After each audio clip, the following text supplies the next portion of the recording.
The panel originally was one big piece of aluminum. I went to more of a, with my experience in the airlines and the Air Force, I went to more what I would call a modular system.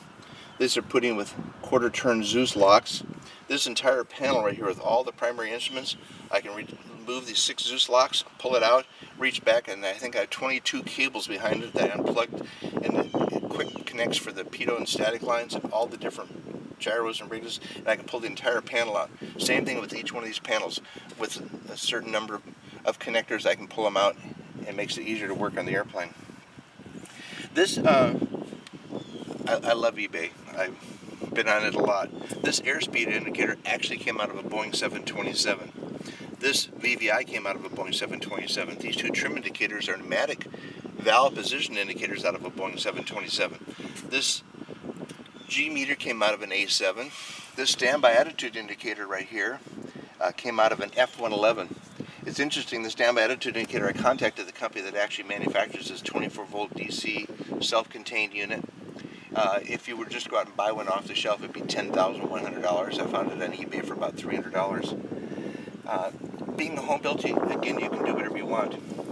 The airspeed indicator even has a Mach indication. Of course, I don't use that often, and I don't really need it, but it's fun to have.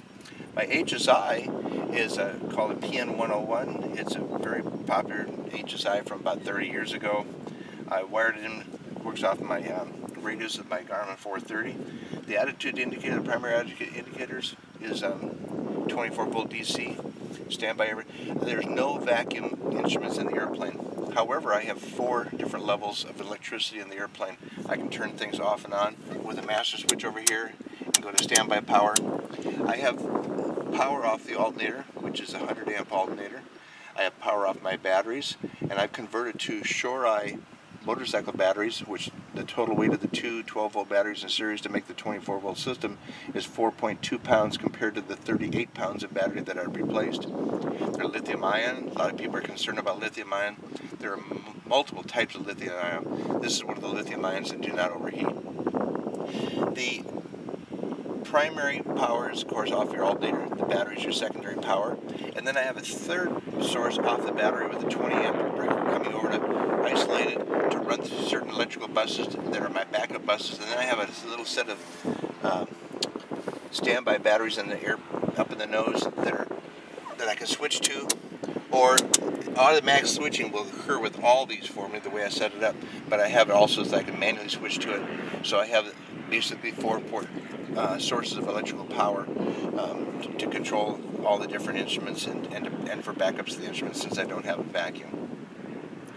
The throttle quadrant, even this knob is off a Boeing 727 reverse knob. In Delta, who I used to work for, is not missing any knobs. I actually got that at a Boeing surplus sales outfit in Seattle that sold surplus parts from Boeing, and I found it in a box one day.